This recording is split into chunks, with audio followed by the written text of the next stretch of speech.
No es muy usual empezar con alfombras en mis crudos, creo que de los 200 llevo hechos, hubo Pero empieza por o dos ahí. alfombras. No, pero Si siempre, que me siente allí. siempre enfoco el piso. ¿Ah, sí? Sí. No sé por qué un día enfoqué el piso y siempre enfoco el piso como esos Bueno, trastornos obsesivos-compulsivos. bueno, como una marca Ponele. de la casa, ¿no? Ponele, sí, así que eso. Bien, estamos en el Centro Cultural de España en Montevideo. Nada, interesante el lugar, precioso siempre. Contame cómo eligieron este lugar, por qué esta ubicación física. Bueno, esto en la Agencia Española de Cooperación Internacional para el Desarrollo siempre estamos buscando espacios que primero entren en nuestro programa De de presupuesto. rehabilitación, no, de Ah, rehabilitación de edificios, porque lo que nosotros trabajamos es precisamente pues una cooperación integral en la que la protección de edificios antiguos, la protección del patrimonio es ya un primer paso, ¿no?, para iniciar mira. este trabajo. Esto era una antigua ferretería de 1875, se llamaba la Ferretería Mojana, y en la época que nosotros empezamos a trabajar con ella, que fue hace 17 años, pues era un sitio donde había ocupas, donde se vendía droga, era pues un espacio completamente abandonado y bueno, fue una especie de foco pues de desestabilización del barrio y de la ciudad vieja. Mira, Entonces, bueno, se fue haciendo poco a poco. El espacio es muy interesante porque es muy grande y tenía muchas posibilidades para que nosotros pudiéramos trabajar, y realmente se hizo una rehabilitación, como siempre con nuestro caso, muy respetuosa con el edificio original, pero también al mismo tiempo muy funcional y muy práctica con lo que nosotros deseábamos hacer. O sea que las funciones estaban implícitas implícitas, claro, en la el estructura. proyecto, en Claro, el proyecto. está bueno. Preséntate, por favor. Mira, soy Ricardo Ramón, soy de Huesca. Huesca es una pequeña ciudad en el norte de Aragón. Somos los aragoneses somos por definición surrealistas y anarquistas, que es una buena mezcla. Está Somos bueno. la patria de Goya, la patria de Buñuel, la patria de Baltasar Gracián y de gente muy interesante, Ramón y Cajal, etcétera, etcétera. O sea que somos pocos, pero hemos generado bastantes cosas, ¿no? Está bueno. ¿Cómo fue tu recorrido para... estuve con Joseca en el Centro Cultural de España en Córdoba, que fue quien me hizo el link contigo. Ellos están, claro, en una casa histórica allá, es verdad. Después, como me decías recién, que recuperan espacios, también yo vivo en San Telmo y en un momento el Padelay, que es también un edificio como muy histórico ahí, vivo en la misma manzana y también lo tenían en parte ustedes. Digo, Esa ¿cómo? fue mi dirección también. Ah, ¿estuviste en Buenos Aires vos? Claro, fue mi Mira, dirección en San Telmo y fue cuando se nos ocupó por 50 familias que entraron en el centro y que, bueno, de alguna manera allí hay una cuestión por definir, ¿no?, qué es lo que realmente pasó y cuáles fueron los intereses que sucedieron ahí. Mi idea para trabajar ese proyecto era crear como el PS1 de Nueva York, que sí, sí, claro. cada proyecto generaba un espacio, Mm. estaba saliendo bien, sin generar un gasto de recursos para una España en esos momentos en crisis, ¿no? Y bueno, todo se complicó de la manera más absurda políticamente y por intereses propios, y desapareció ese proyecto, que realmente era un proyecto de los más soñados por mí, porque era un proyecto realmente de rehabilitación con un concepto de trabajo con el entorno próximo muy importante, ¿no? Nosotros queríamos crear ese espacio pues con todas las asociaciones barriales, con todos los vecinos, o sea, no siendo como una especie de ovni que baja y Sí, se sí, pone en cualquier de sitio, algo que viene a ocupar ese lugar, sino a integrarlos. sino algo que viene realmente a integrarlo y como un espacio de la colectividad. Fue un proyecto muy interesante realmente, aunque fue fallido, pero el proceso es un proceso que realmente me enseñó mucho, y es un proceso que es el que hay que hacer para introducirse con un centro cultural en un espacio, que es primero pedir permiso a los que están alrededor, lógicamente, trabajar con ellos, colaborar con ellos y crear un proyecto en conjunto que beneficie a todos. Mira, ¿cuántos años habías estado en Buenos Aires vos 6 con el años, Centro 6, Cultural? 6. Bien. Mira, si eso era divino, por aparte del jardín que tenía era muy lindo, hacían ustedes cine y música y hacemos de cosas. todo, sí. Estaba re bueno. Sí. ¿Cómo fue tu recorrido antes? ¿De dónde venías? Pues, Bueno, empecé hay como... con la ECI dirigiendo centros en República Dominicana, de ahí pasé a Lima, Perú, de Lima pasé a Buenos Aires y ahora estoy aquí finalizando mis días en Montevideo y pues apostando por otro ¿Y centro a dónde vas a cultural. ir después de acá? Pues no lo sé porque eso lo sabrá Madrid, ahora estamos... ¿Hay alguien que dirige y decide cómo los va rotando? Sí, no, ahora nosotros estos son convocatorias abiertas que nosotros nos presentamos Sí. y vamos a ver qué va pasando, ¿no? O Mira. sea que yo elegí, ¿Vos para cuáles postulaste? bueno, yo postulé para México, porque me interesa también volver a Buenos Aires porque hay un proyecto que se llama La Patriótica, que es un proyecto muy interesante que me gustaría hacer, también por Chile, porque hay que renovar el espacio, puede estar muy interesante. A mí lo que me gustan son mucho los retos, ¿no? El ir a pues, situaciones cómodas que ya están, pues... Claro, que está todo perfecto, hay menos desafío. Pues a mí me aburro, ¿no? Entonces a mí me interesa y dada la experiencia que tengo ya de 22 años dirigiendo centros por Iberoamérica y el conocimiento que tengo, pues realmente los retos son los que me animan, ¿no? Claro. A que mi profesión siga siendo interesante, ¿no? ¿Qué hacías antes de entrar en este circuito? Bueno, yo soy doctor en Historia del Arte, he trabajado mucho con temas de arte, con exposiciones, me creé mi empresa privada, tuve una galería de arte cuando tenía 19 años, fui uno de los galeristas más jóvenes ¿En dónde? de España, en el propio Huesca, la galería se llamaba Ligeti, le pedí permiso a Giorgio Ligeti para usar su nombre porque Giorgio Ligeti, el gran compositor contemporáneo, para mí era una referencia totalmente directa de lo que yo quería hacer, ¿no? El concepto para mí es que las artes tienen que interactuar entre ellas y que los mejores momentos de la historia de la cultura sucedió cuando eso funcionó como un todo. Como un todo. Mira. Cuando la poesía, la pintura, Claro, la música interactuaban y se enriquecían. Estaban juntos y se enriquecían mutuamente. Ahora vivimos unos ciertos momentos de aislamiento, ¿no? Y yo siempre en mi proyecto lo que intento es unir, como tienes abajo por ejemplo la exposición de Ida Vitale, que La recorrí hace un ratito, sí. sobre una poeta, pero que hay un montón de elementos y he creado como una especie de ópera, ¿no?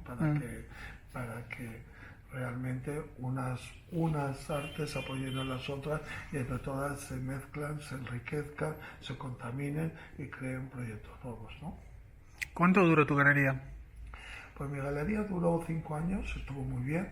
¿Vendías contemporáneo? Sí, vendía contemporáneo y la verdad es que vendía bien, me pilló la crisis, pero yo era de estos galeristas que pagan a los artistas, que cuando... aunque yo no haya cobrado todavía del cliente, si la obra ha salido de la galería, mi deber es pagar al artista, con lo cual todos los artistas querían pagar conmigo.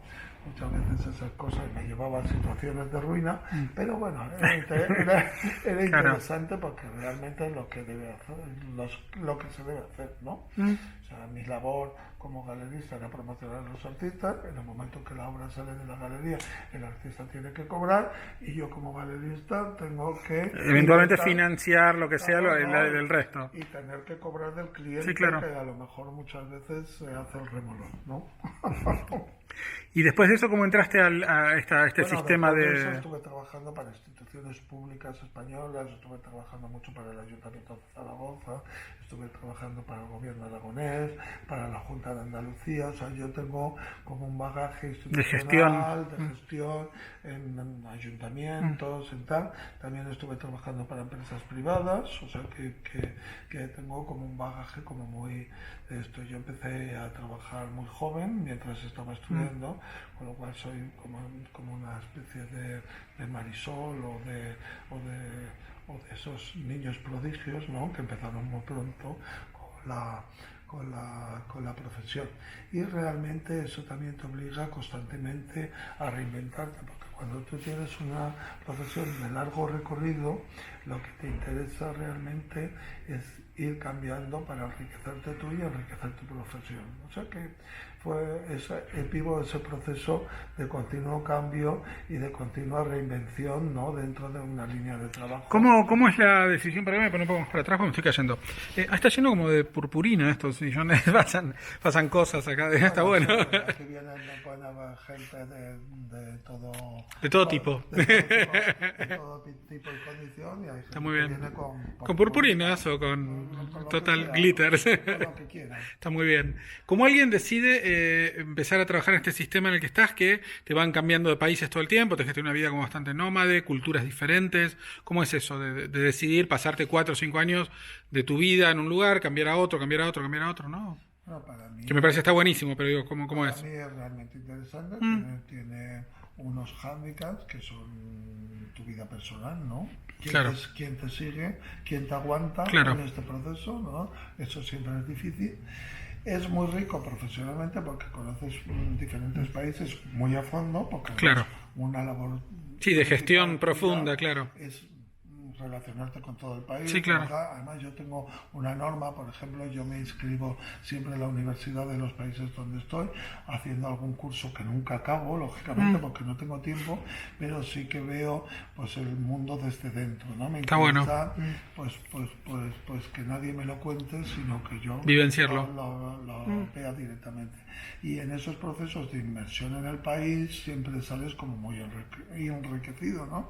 Y luego te crea como una relación con el país imaginaria, ¿no? Porque yo hay veces que me implico tanto con los países que hasta creo que he tenido una infancia en ese país, ¿no?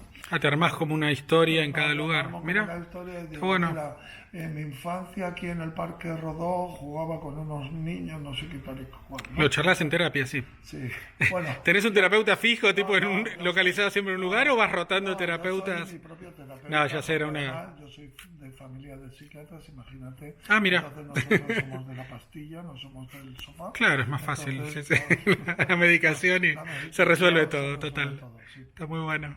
Contame qué cosas te motivan después de tantos años en este proceso para que te siga interesando, más allá que cada país es distinto y todo. Digo, supongo que algunas situaciones se repiten. ¿Y qué te interesa para poder seguir trabajando en esto así como con Mira, impulso? desgraciadamente, ¿sabes lo que me está motivando? Que estamos dando muchos pasos atrás, tanto en política cultural como en muchos temas en muchos países, ¿no? Entonces, muchos de los logros que habíamos conseguido con mucho esfuerzo anteriormente, pues son logros que están desapareciendo. Entonces, ¿Por causa de qué? eso me motiva. Pues De los gobiernos locales y esos cambios. Por causa de decisiones políticas, que vas viendo, normalmente hay un deterioro general en el nivel de la política mundial. Eso se ve leyendo cualquier periódico.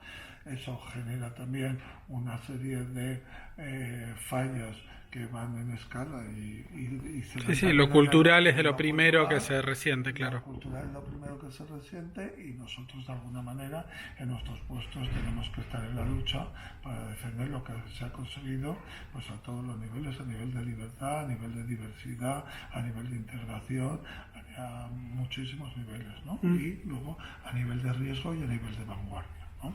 ¿Qué 2 acciones, suponete, que has hecho en estos años te parecieron como así muy exitosas por algún motivo, que te gustaron mucho hacerlas y fueron bien? Fue muy importante trabajar el proyecto Guerra Intendente, que es que nosotros creamos un intendente ficticio para las elecciones. ¿Acá en Montevideo? Acá en el Centro Cultural, sí, aquí en Montevideo. Todo el centro fue como el espacio... Centro de campaña. El centro de campaña electoral y tal. Todo el edificio estaba lleno con propuestas que animaban a los candidatos de verdad a copiarlas, por eso nuestro eslogan es no me puedes votar, pero me puedes copiar, ¿no? Y eran todo propuestas del mundo cultural para mejorar la ciudad. ¿Qué fue la elección pasada legislativa? Tuvo un éxito absolutamente fundamental, por aquí pasaron absolutamente todos los candidatos se querían hacer fotos con nuestro candidato. ¿Era una persona real o era un...? Era una persona real y fue muy interesante. Y este año lo vamos a volver a hacer en las nuevas elecciones. ¿Ahora para las de presidente? ¿El mismo candidato se postula a presidente? Sí, para las presidenciales, claro. No, para Intendencia. con tres proyectos que para nosotros son fundamentales aquí, que es la protección del patrimonio, que está en peligro constante por intereses económicos Claro. de particulares. Esto de destruir todo y hacer edificios en todas partes. Tiro el edificio modernista, Claro. y hago el garaje de 20 plantas, ¿no? Claro. Y tal. Entonces, esa es una lucha que gira el intendente, que es nuestro candidato, y el equipo va a hacer. Otra es el tema ecológico, y has visto subiendo en el ascensor que nosotros estamos en emergencia climática. Y que tienen un panel en el techo que es muy bueno. Estamos trabajando esos temas, y luego también el otro tema que vamos a trabajar es como los alrededores de la ciudad, como de alguna manera son las zonas como más deterioradas, ¿no? Que necesitan de una atención especial. O sea, esos van a ser los tres focos, ¿no? ¿Y a este intendente de Mentira lo van a presentar realmente a las elecciones o no? ¿Hubo gente que lo votaba o no? No, bueno, las tendencias eran muy altas porque Claro. realmente la gente lo quería votar, y eso fue lo que hizo que los demás candidatos, los reales, Tuvieran que tomar algunas de esas propuestas e incorporarlas. claro, y vinieran Está bueno. aquí para hacerse eco de Claro. lo que la ciudadanía estaba pidiendo, ¿no? Claro.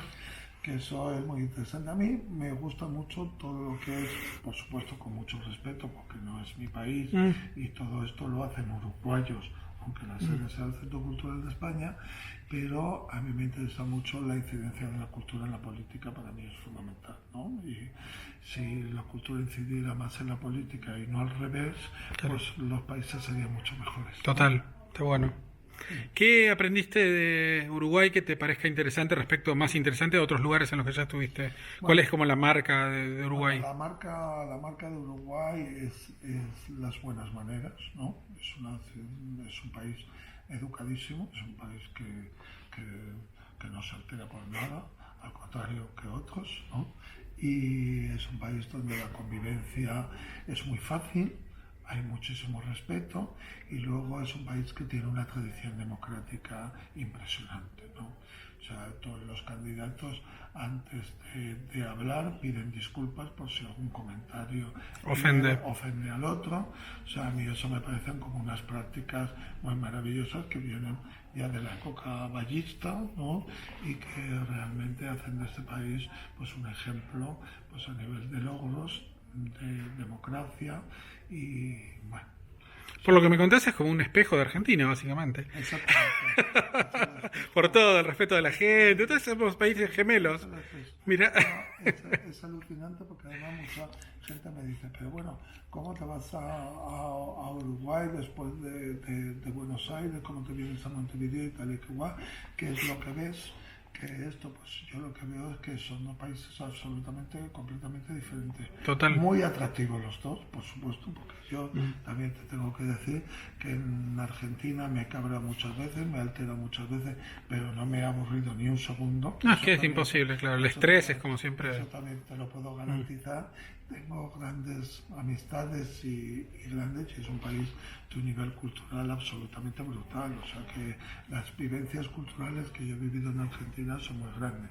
Y aquí, en pequeña escala, los niveles de cultura son increíbles a nivel de calidad. O sea, no hay 300 obras de teatro en la misma vez como Claro. pasa en Buenos Aires, pero las que hay son de una enorme calidad. Mira. Con lo cual, como no eres Dios y no puedes estar en todo, prácticamente lo que yo hago Claro. es lo mismo que Está como más curada la escena, decís, más como curada la escena, muy curada. más meditado lo que se hace. ¿Ustedes trabajan a nivel país? Acá las acciones son en todo el Uruguay. Nosotros trabajamos a nivel país, tenemos bastante relación con muchas de las ciudades del resto del país, y con las intendencias que trabajamos mucho. Pues trabajamos mucho ferias del libro, trabajamos ciclos de cine que van, o sea, trabajamos obras de teatro, trabajamos proyectos, seminarios, en fin, no trabajamos lo que nosotros querríamos por una cuestión presupuestaria, porque cada movimiento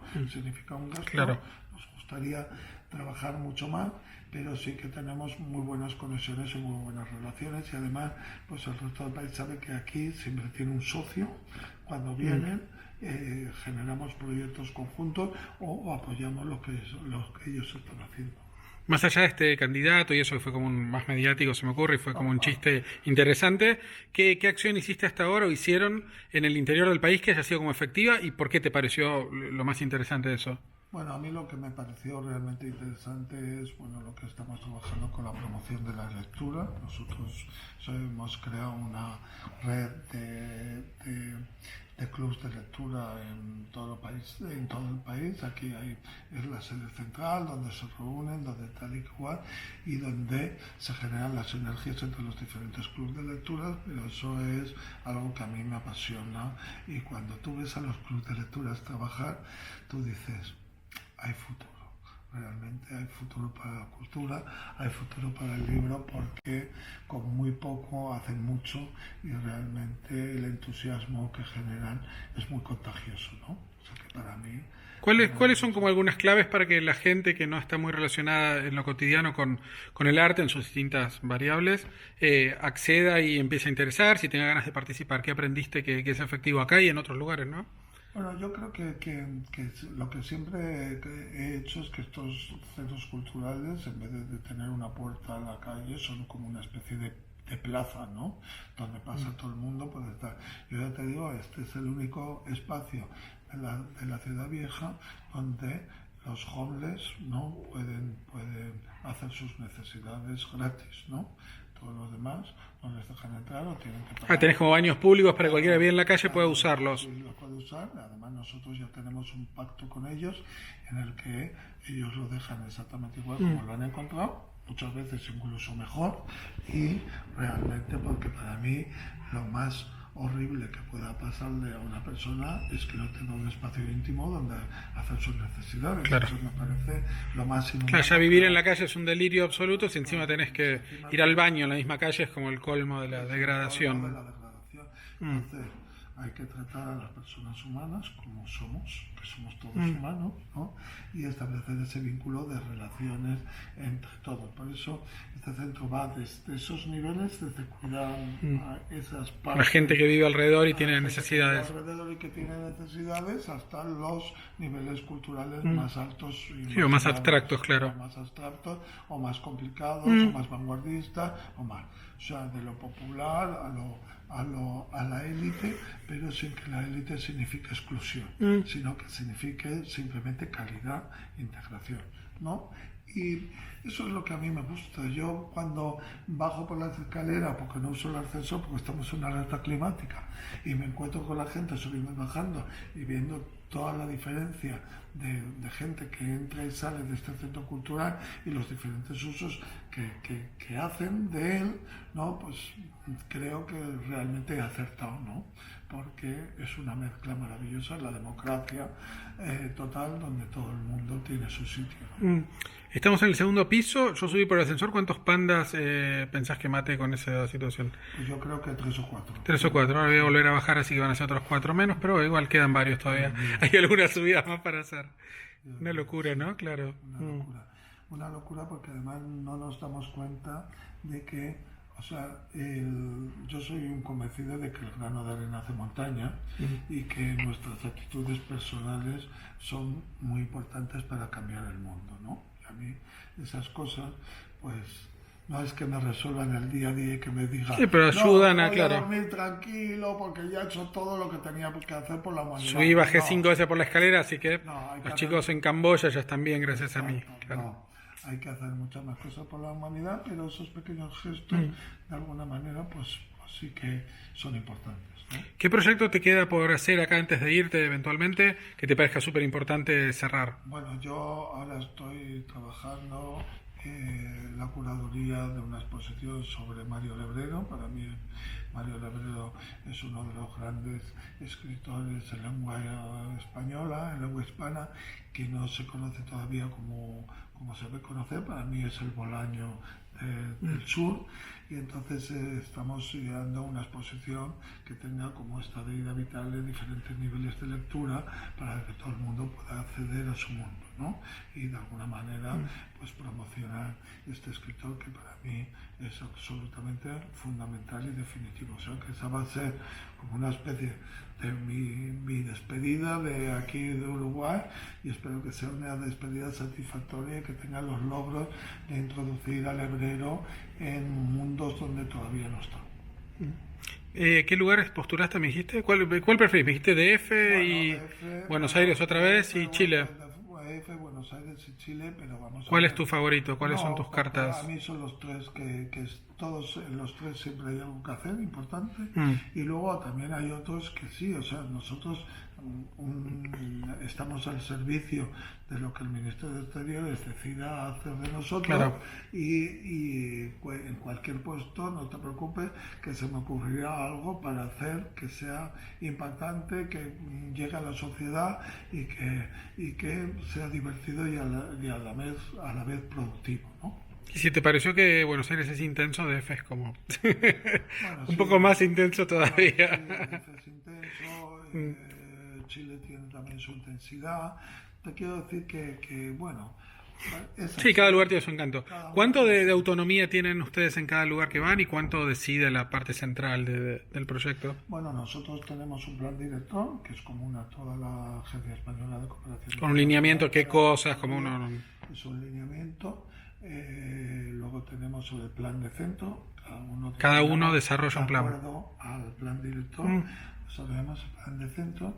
Te tengo que decir que realmente son muy abiertos, son temáticas que nosotros trabajamos, pero son muy generales, entonces caben muchas cosas dentro. O sea, que te quiero decir que Y son flexibles las flexibles, situaciones. o sea, no es una cosa de tal y cual. Sí que es interesante tener unos lineamientos que nos marcan a nosotros como agencia y que además crean como un espacio coherente de trabajo. Claro, que haya como cada centro Nosotros, cultural tenga una lógica con los claro, demás. pero también hay que tener en cuenta una cosa, que es que cada país es diferente, Sí, cada claro. centro es diferente, y la adaptación de esas normas generales a la idiosincrasia propia y a la realidad cultural y del entorno es muy importante. Yo siempre que llego a un nuevo sitio, lo primero que analizo es cuáles son las infraestructuras culturales que están en el sitio, cómo me puedo interaccionar y relacionar con ellas, cómo nos podemos apoyar y cuáles son las lagunas que ellos no ocupan para ocuparlas yo. Porque claro, nosotros como centro cultural no somos la competencia de nadie, sino Claro. que somos Un complemento. el complemento de lo que está pasando en el país, y lo que es interesante es enriquecer esa red, ¿no? Claro. Esa red de infraestructuras culturales que una ciudad tiene o que un país tiene, ¿no? Con presupuesto ilimitado, ¿qué harías? ¡Ah! Nunca he tenido presupuesto limitado. Pensando en una cosa medio utópica. Yo nunca me lo puedo imaginar, pero mira, yo creo que no es bueno tener presupuesto limitado. Yo creo que hay que tenerse un presupuesto y trabajar de ahí, porque los presupuestos ilimitados te pueden llevar a cometer locuras. Yo estoy muy a favor de la contención del gasto y del estiramiento de ese gasto. O sea, cuando yo que he trabajado con presupuestos grandes y con presupuestos pequeños, cuando llegó la crisis, realmente nuestros presupuestos se redujeron, pero ahí es donde se ve la labor de un buen gestor, que es que eso no se note fuera. Con un presupuesto limitado cualquiera puede ser buen gestor, ¿no? Con un presupuesto reducido, ahí está la complicación. Claro, ¿no? está bueno. Y yo creo que el dinero público hay que manejarlo con mucho sentido y con mucho talento, porque no es un dinero tuyo propio, ¿no?